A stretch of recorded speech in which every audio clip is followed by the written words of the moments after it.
Minutes before my only son's wedding, I was locked in a bathroom, full makeup, dress zipped. The bride did it. She clicked the lock and vanished. Because I knew her secret. I knew what she planned to do to my son after the wedding. I broke out. I showed up with cops.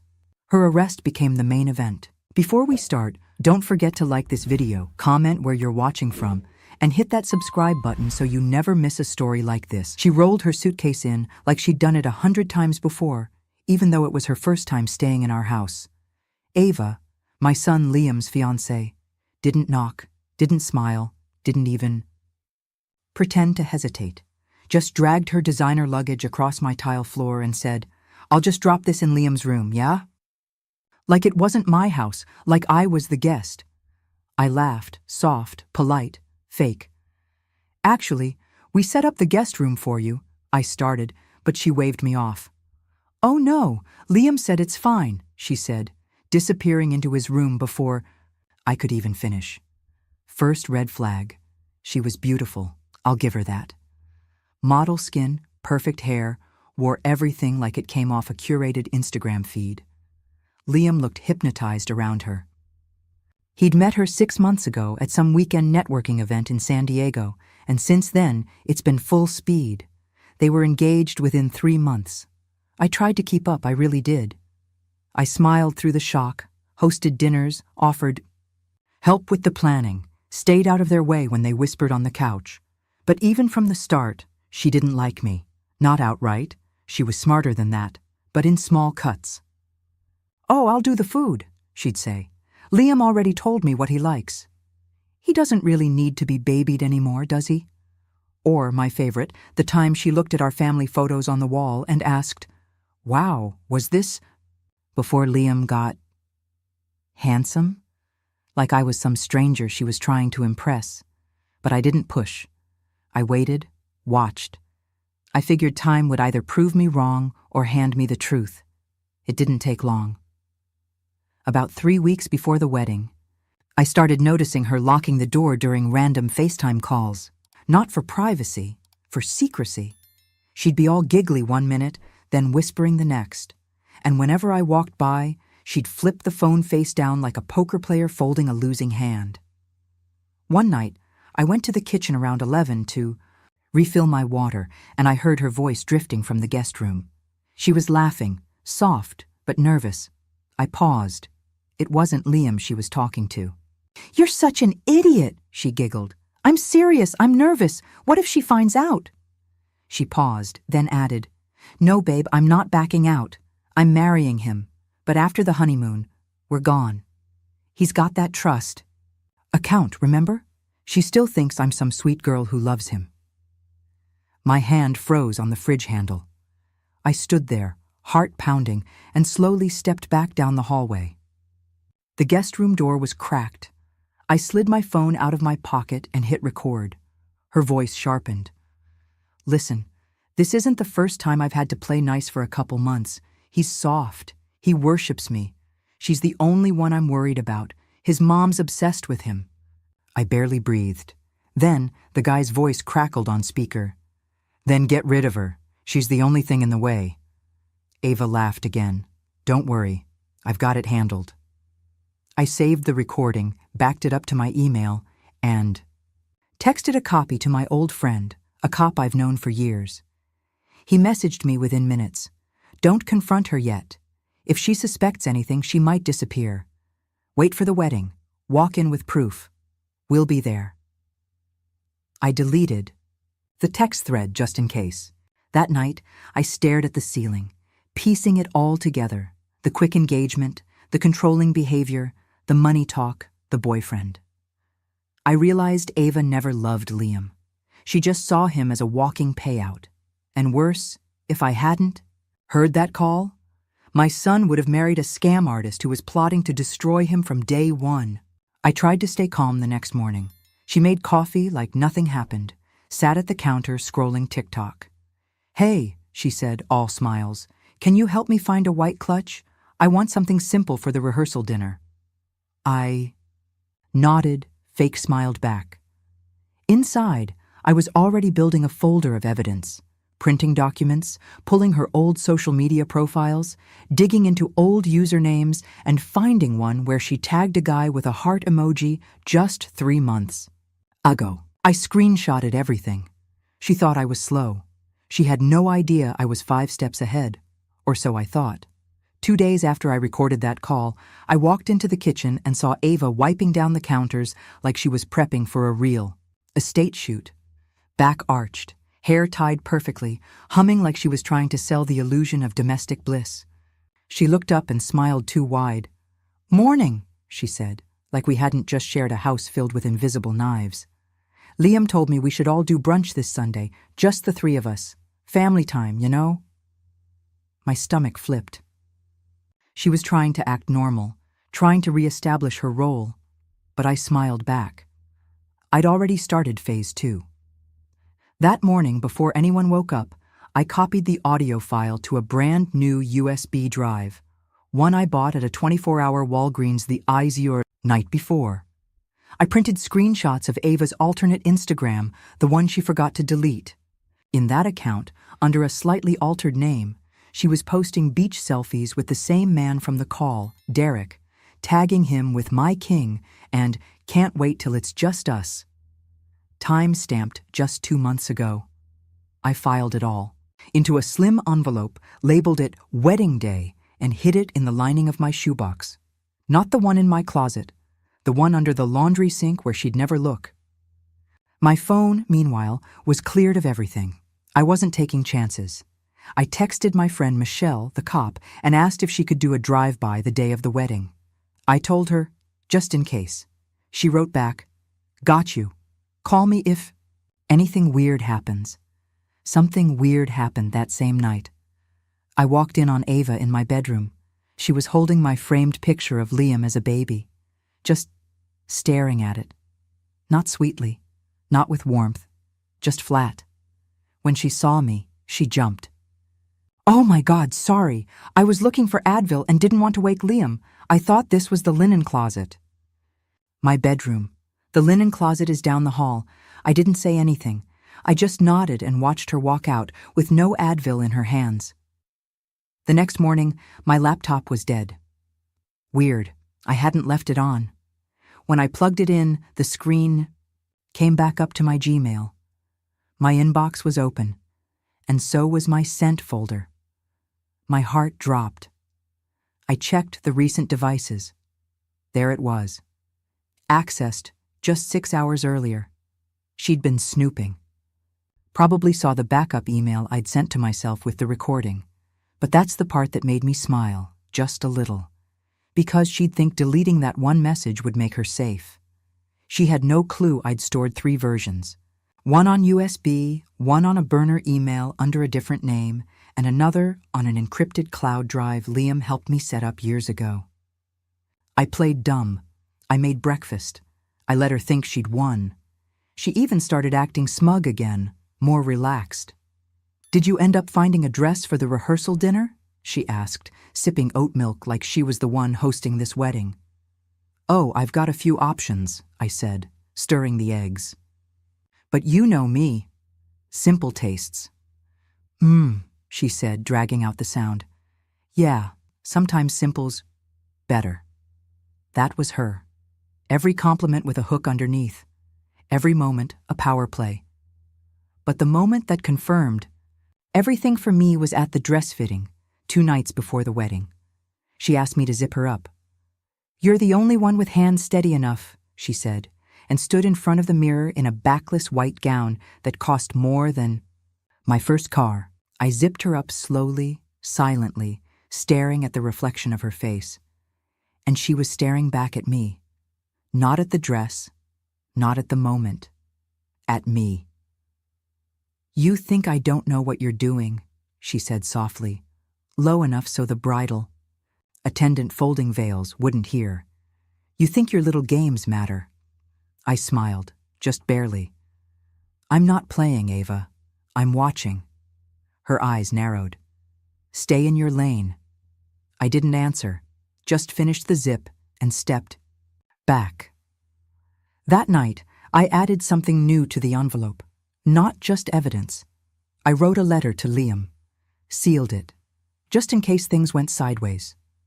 Just in case I didn't get to say what needed to be said. I love you. I always have. And if you're hearing this, it means I had to protect you the only way I knew how. I put it in the envelope, taped it to the inside of my purse. The wedding was 48 hours away, and I was done pretending. The morning before the wedding, Ava started acting like we were best friends. She came into the kitchen wearing Liam's hoodie, no makeup, no lashes, no pretense, and made pancakes like it was some kind of family sitcom. Your son is literally addicted to maple syrup, she said, laughing like we were two moms trading notes. He poured half a bottle on his eggs last night. I nodded, smiled, went along with it, but inside I knew what this was: performance. She thought I was neutralized. She thought the recording was gone, that I had no backup plan. She was wrong. But the way she leaned into the charade now told me something had shifted. She wasn't just suspicious. She was preparing for a kill. Shot. Do you want me to steam your dress for tomorrow? She asked, flipping a pancake too perfectly. I can have it hung up in the car so it doesn't wrinkle. That's when I knew she was going to make a move. She never offered to help before. Never once acted like a bride who cared about my role in anything. And now, suddenly, she wanted to be helpful? No. She wanted to be close to my things, to my purse, to my room. That's really sweet, I said, but it's already packed in a garment bag. I lied. It wasn't. It was still hanging in my closet. But I'd rather show up in sweatpants than let her near anything I didn't want touched. That afternoon, I got a notification from my burner email account. Someone tried to log in with the wrong password. Twice. That sealed it.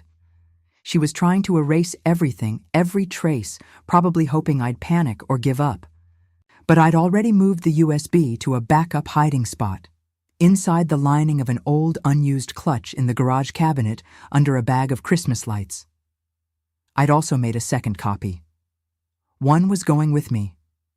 One was going with my friend Michelle, who agreed to bring it to the wedding separately, just in case. Liam, bless his heart, was still clueless. He was running around printing seating charts and trying to keep the florist from melting down over table arrangements. I think Ava's really calming down, he said at one point, handing me a cup of coffee. She was nervous before, but I think she's settling in.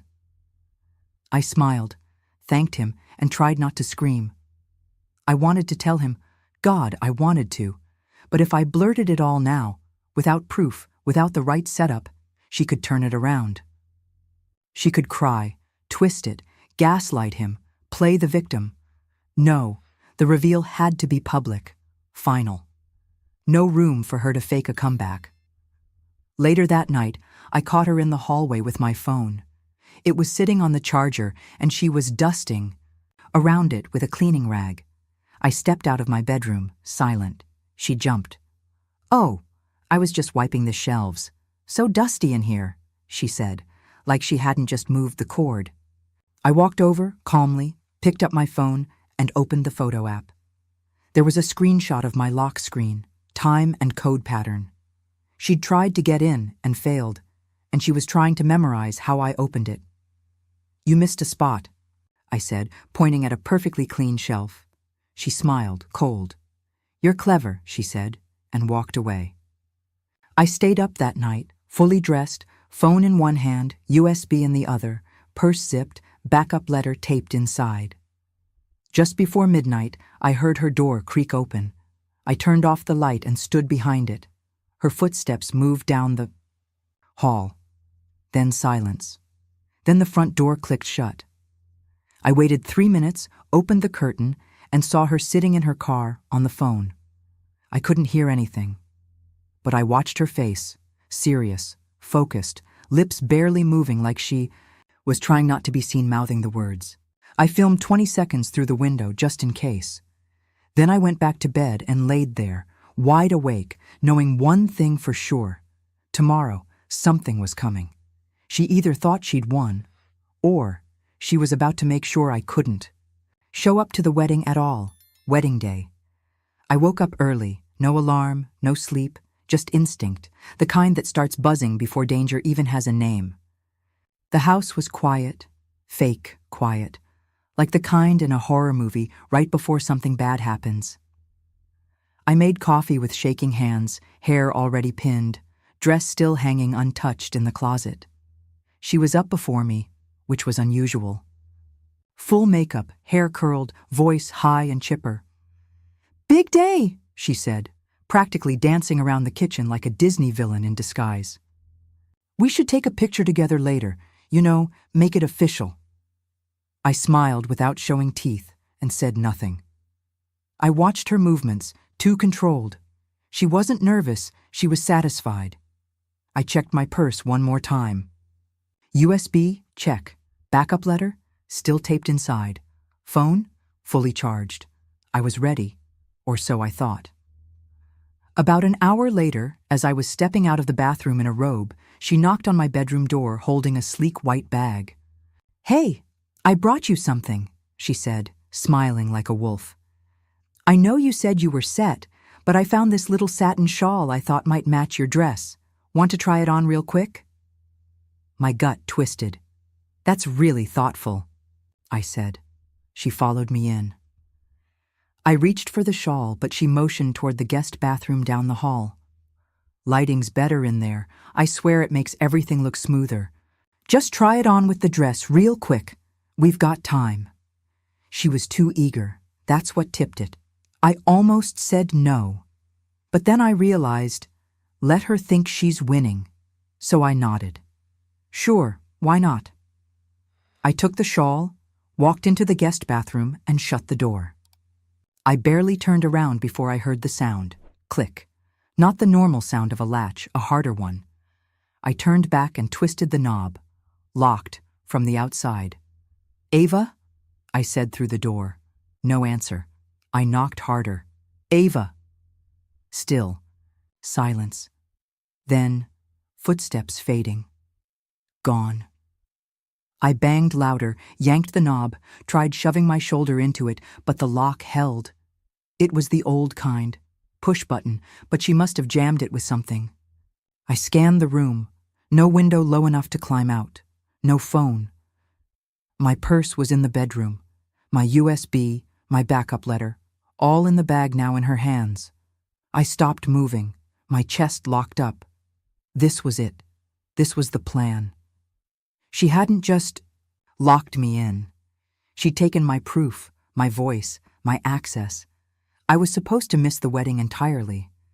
I sat on the edge of the tub, panicking for maybe 30 seconds, until I spotted something above the shower. An old, narrow vent window.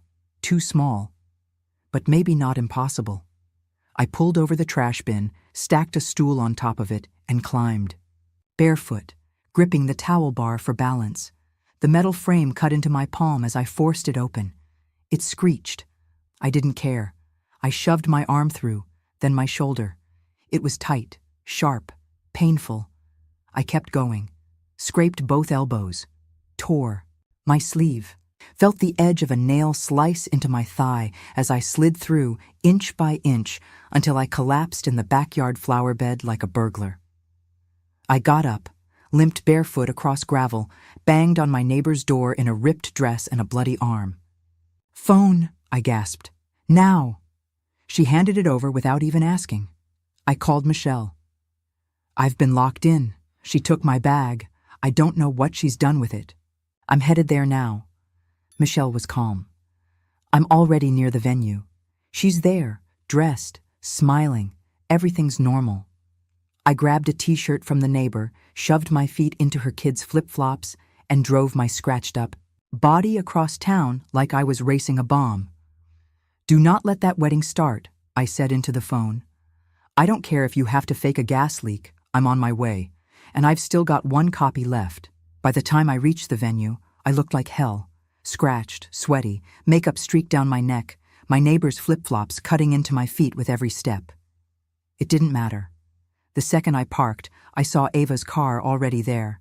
Spotless, parked diagonally like she was royalty. The front desk girl at the venue almost stopped me. "Ma'am, "You're not on the guest list under that name." Until Michelle appeared behind her, plain clothes, badge in her wallet. Calm as ever. "She's with me," she said, and that was it. We walked in through the side entrance. The music hadn't started yet. People were milling around the reception area, sipping juice, laughing in dresses. They had no idea the bride was a snake, and I was the only person who had the antidote. Michelle handed me a clean shawl from her trunk. "You can at least pretend not to be bleeding," she whispered. And I tucked the last USB into a side zipper inside the borrowed clutch I'd brought from the neighbor's house. Then we waited. I couldn't get near Liam. Ava had told him I was sick. She said not to worry, she just didn't want to ruin the day. Meanwhile, I watched Ava float around the ballroom like nothing had happened. Full gown, lace bodice, champagne, flute in hand. She greeted guests with hugs, kissed old aunts on the cheek, waved at Liam from across the dance floor like a lovesick angel.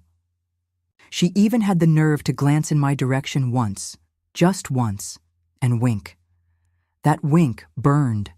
That wink told me she thought she'd won, that she'd destroyed the only proof that could stop her. And that's when I realized something else. She'd gone further than I expected. Not just sabotage, she'd taken my bag for a reason. She wasn't just trying to keep me away. She wanted the evidence destroyed, the letter unread, and me erased from the entire picture.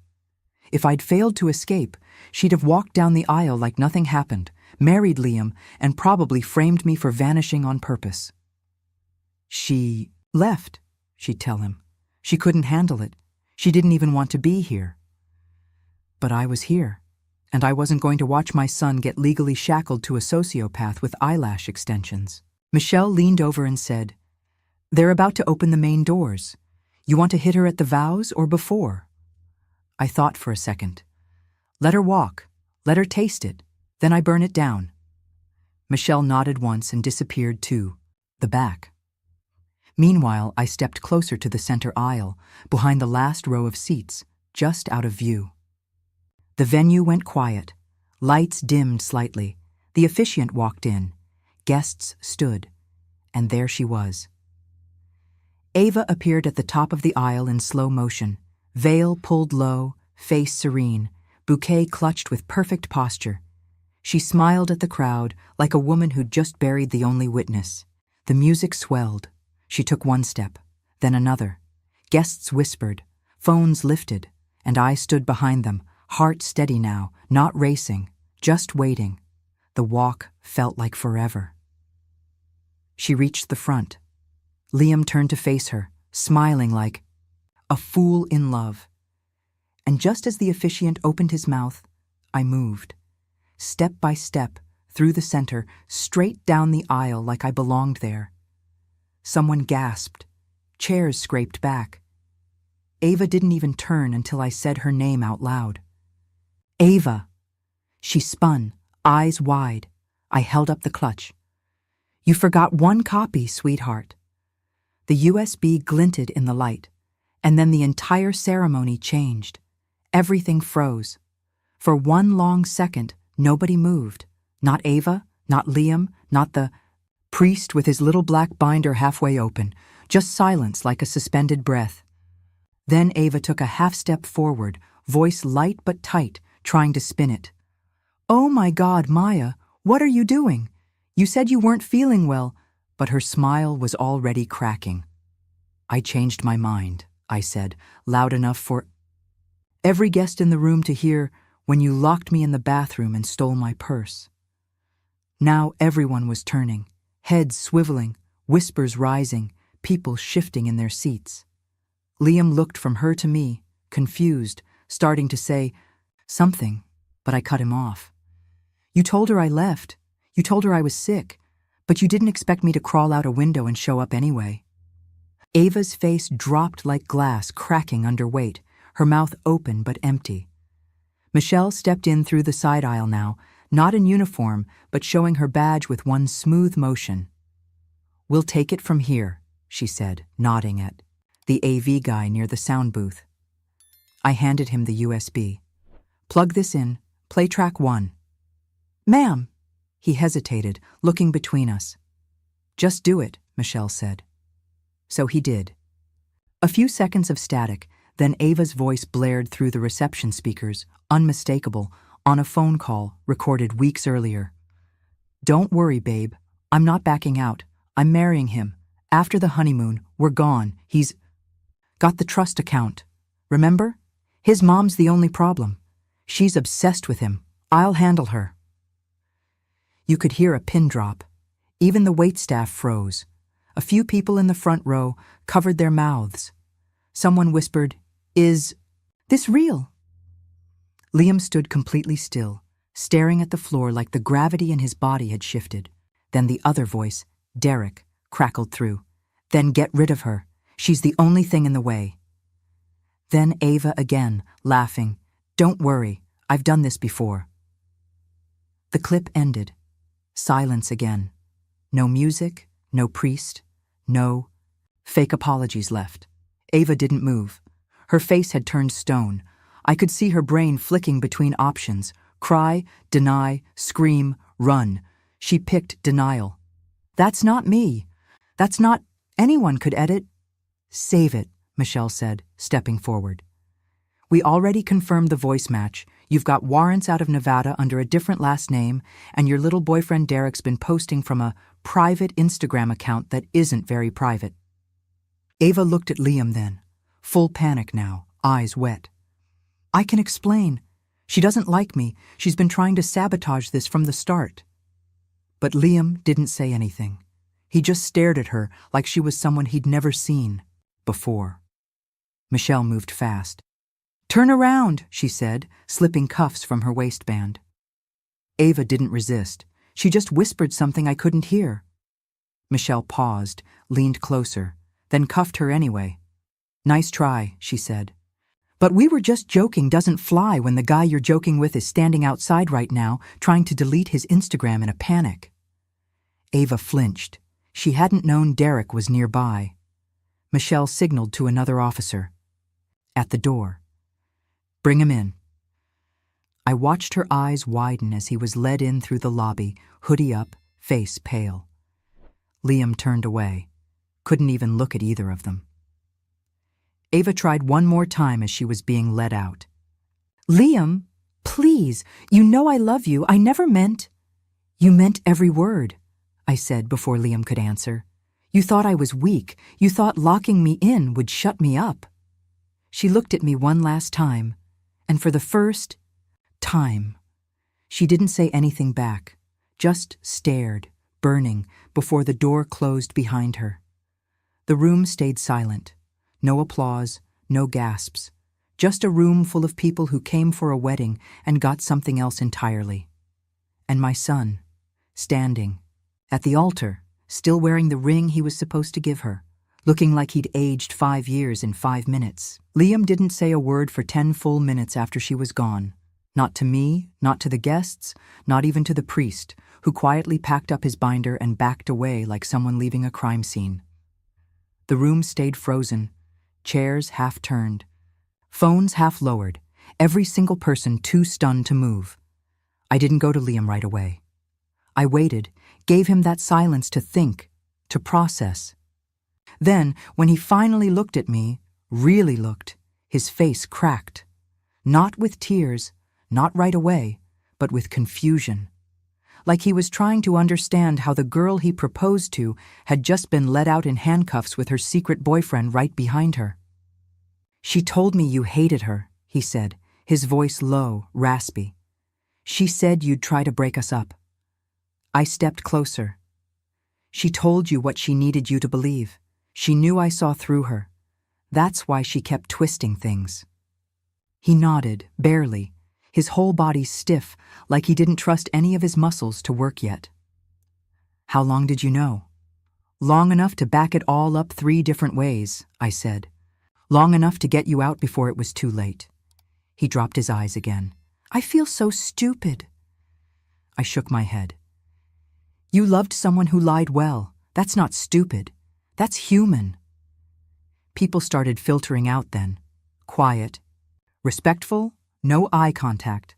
like they were afraid I'd turn around and start exposing their secrets next. Michelle came over and handed me back the USB, then nodded toward the front. Want to see where she stashed your bag? I followed her into the bridal suite, and there it was, my purse, stuffed behind a decorative screen, zipped open and half emptied. The backup letter to Liam was still inside, untouched, probably unread. She must have thought destroying the USB was enough, but it wasn't. That was her mistake, assuming I'd stop at one plan. I took the letter out, handed it to Liam, and said, I hope you never have to read this, but it's yours if you want it. He took it but didn't open it, just held it like it was hot. Then he looked at my arms, the scrapes, the bruises on my elbow from the vent window. You climbed out of a bathroom window? I nodded. With no shoes. Why?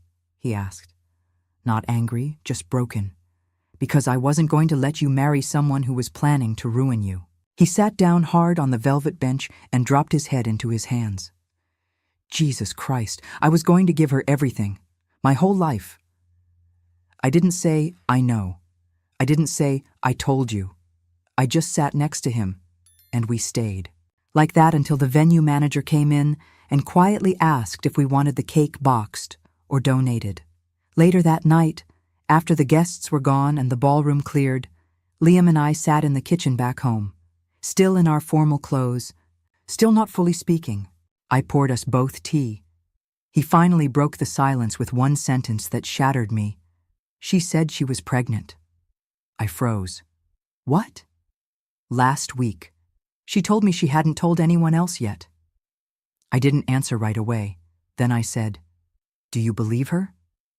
He shook his head. Not anymore. That was the moment I knew he was going to be okay. Not because he wasn't hurt. He was. But because something had shifted. His trust in her wasn't just broken. It was gone. And mine? It had never been. There in the first place. The weirdest part wasn't the screaming or the cuffs or the silence that followed. It was how fast the venue reset. By sunset, the chairs were gone, the aisle flowers stripped, the DJ packing cables like none of it had happened. It almost made the whole thing feel unreal, like we imagined it, like Ava hadn't just walked out in a white dress and left in zip-tied wrists. But the damage was real, and Liam was feeling every inch of it. After we got home, I made him toast because it was the only thing he'd keep down. He sat there staring at the crusts while I cleaned the dried blood from my elbow with cotton and peroxide. They said she changed her name once before, he said, still in that stunned voice. Nevada. She married some older guy, drained his savings. He filed fraud charges, but she disappeared before they could serve her. They never caught her. I nodded. Until now. What if she's actually pregnant? He asked. I didn't answer right away. Then I said, Then she'll deal with that in a courtroom. You're not responsible for her lies. That one took him a moment. He nodded slowly, lips tight, eyes somewhere else. We both knew Ava never wanted a baby. She wanted control, and pretending to carry his child was the final nail she thought would trap him for good. The fact that she pulled that card at the last minute told me she knew she was losing grip. Michelle texted me a few hours later. She's booked. Multiple fraud charges pending. Boyfriend flipped on her instantly, gave up phone records, accounts, receipts. I showed it to Liam. He stared at the screen like it was a final exam and then handed it back. Do you think she ever loved me? He asked. No, I said, but she loved what she thought you could give her. He didn't flinch. He just nodded like he'd already suspected it and needed someone else to say it out loud. We sat in silence for a while. Then, finally, he reached into his coat pocket and pulled out the ring, still in its velvet box. I don't even want to return it, he said. Feels cursed. Then don't, I said. Burn it. Launch it. Throw it in the ocean. Just don't keep it. He gave a small broken laugh, the first real one since the ceremony collapsed. You really climbed out of a window for me? I'd break through a wall if I had to, I said. Next time you bring someone home, I'm checking her credit report first. Deal, he said, and I'll listen this time. We both knew that wasn't just a joke. It was a line drawn in concrete.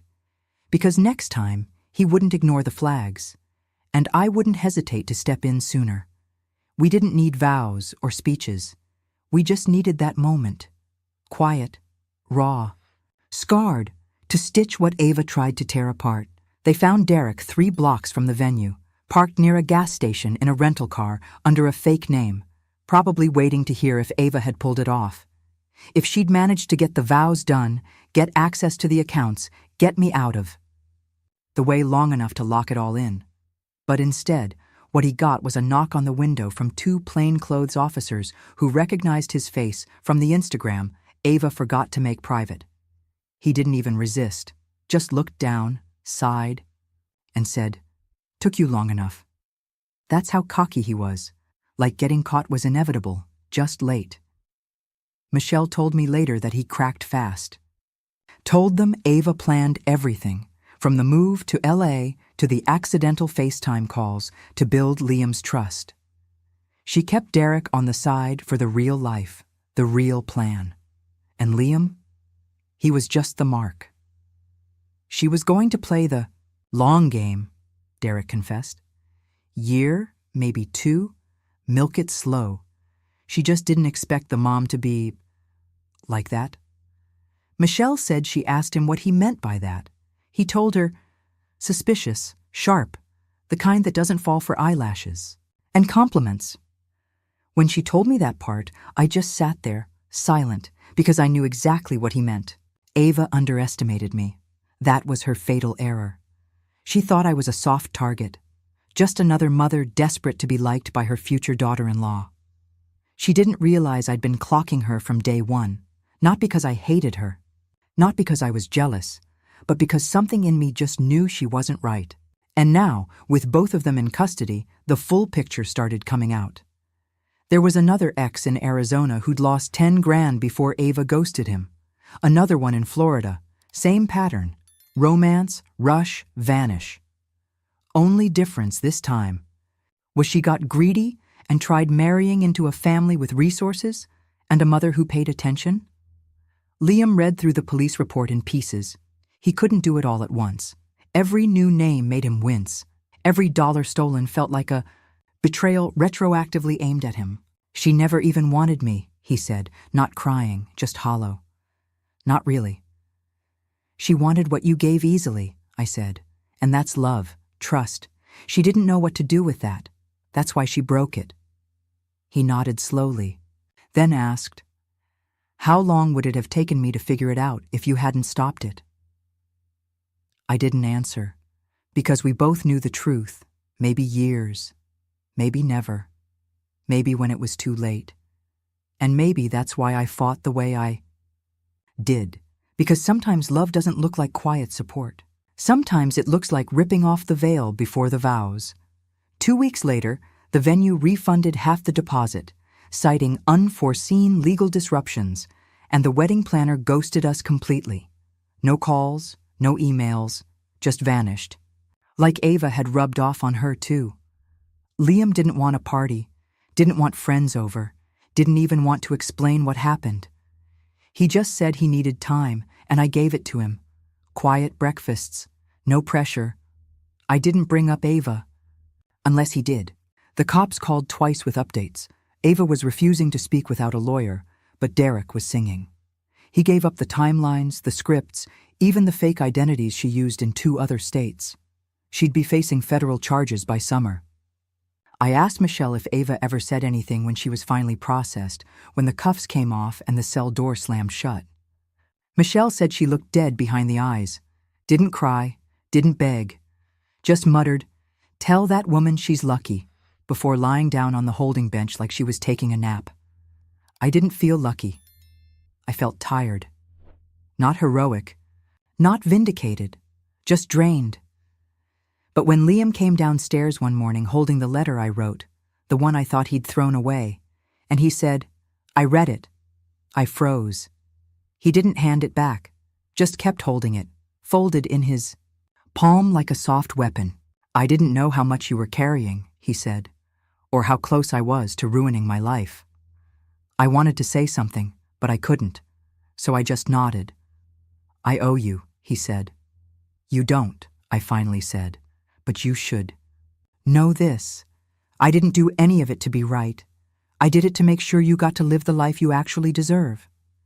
He smiled at that, small and crooked like the old days, and said, "Well, I'm starting over. No more rushing. No more women who hate you." "Deal," I said, "and I won't have to kick through any more doors." "That part was kind of badass," he added, and we laughed, real this time. The kind of laugh that tells you it's over. Not the pain, not the lessons, but the worst part. Ava didn't get his name. She didn't get his trust fund. She didn't get the wedding photos or the status or the lies locked in legally. She didn't win. And in the end, neither did Derek. Because for people like them, it's never about love. It's about control. But me? I didn't need control. I just needed him to walk away whole. And he did. Because I fought like a mother, and I didn't lose. That's it for today. What would you have done in her place? Drop your thoughts in the comments. I love reading what you all think. And hey, if this story hit you, check out these videos too. You won't want to miss them.